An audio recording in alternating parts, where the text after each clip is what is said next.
Hello, everyone. It is Saturday, September 13th, 2025, and 3 days ago, Charlie Kirk was shot and killed in Orem, Utah. That's my backyard, by the way. Lived in Orem for several years.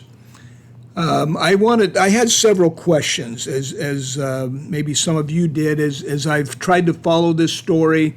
I've listened to several of the press conferences, listened to other people expound on it a little bit, and I just have a lot of questions that I wanted to have in the system. I wanted it to have on YouTube so that it could be verified that these were questions that I had before maybe some of them came up, or to see if maybe in the future they don't even get answered, okay?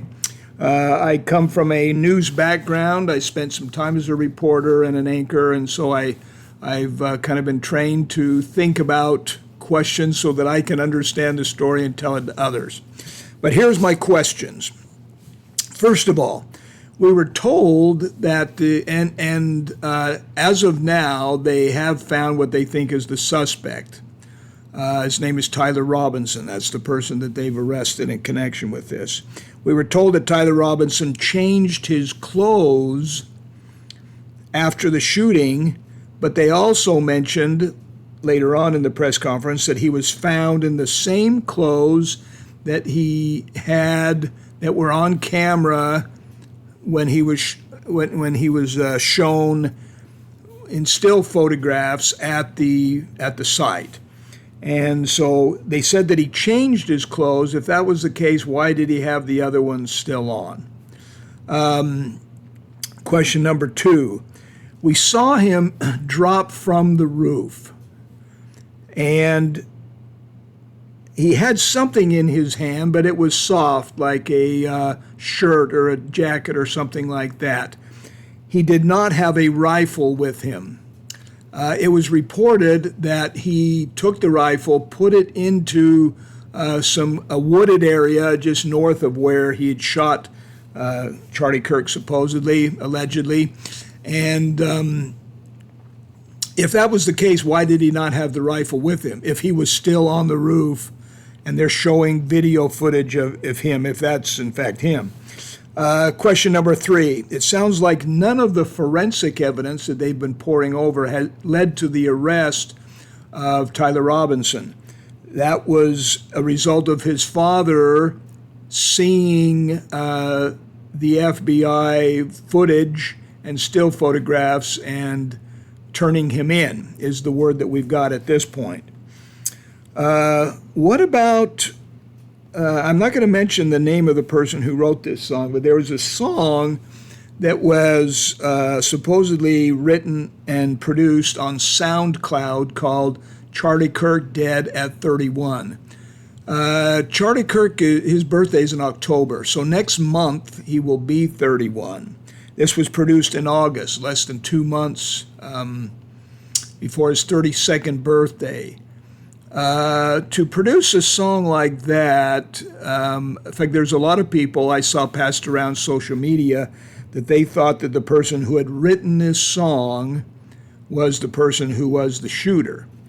But that's too much of a coincidence in my mind. There might be a connection there that they're going to have to explore. Back to Tyler Robinson. Where does he actually live? And who is his roommate? They said that they found him at his parents' place or near his parents' place, but at a regular home, not at a place where he had a roommate, unless he had a roommate in his parents' home, which did not appear to be the case.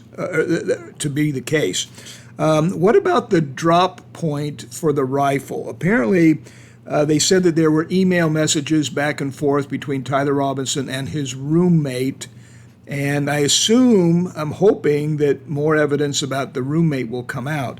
The fact that they communicated about a drop point of the rifle that would be hidden in this wooded area speaks of a conspiracy. At least 2 people involved in this, and perhaps more.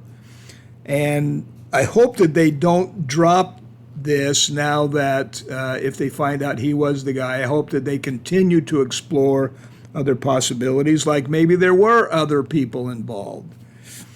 They mentioned the casings and that there were 4 different inscriptions on the casings. One of them said, "Notices bulges," capital OWO. I don't know what that means. I know there are other people that don't know what it means.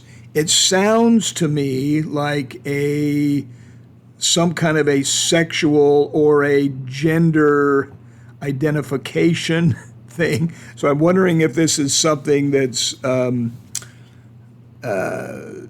about in some culture that this Tyler Robinson was involved in. Now, in the 8th question I had, how did they know that the still photograph they showed you, which was taken earlier in the day, they said that he arrived at a few hours before or something. They have a time, as they went through the timeline, they showed a still photograph and said that this was the suspect. Before they knew who the suspect was, they had this still photograph, and when that went out everywhere and asked for the public's help in identifying who this person is, how did they know that was the suspect at that point? How did they know this still photograph they had was the suspect? That hasn't come out.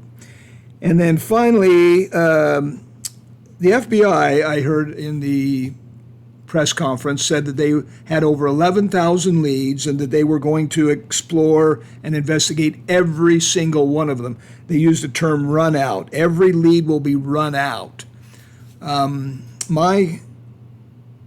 First of all, I think that's wonderful, and I hope that they do. I hope that we don't have a situation like we did with John F. Kennedy in his assassination, where they didn't interview everyone that had some information.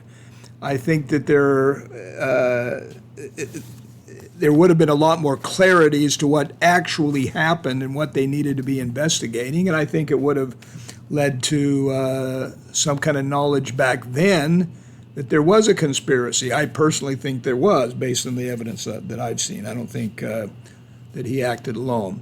In this case, did he or did he not act alone? That will come out, but I want these questions and comments to be on record so that if somebody says, well, anyway, I just wanted to be on record so that as things come out or don't come out, that I at least voiced that these were my questions, and I didn't even hear some of the I could in the press conferences I couldn't hear the questions being asked very well, but I don't think that any of these questions that I've mentioned were asked of the powers that be. So anyway, this is Joe Pratt reporting from Illinois. Good luck.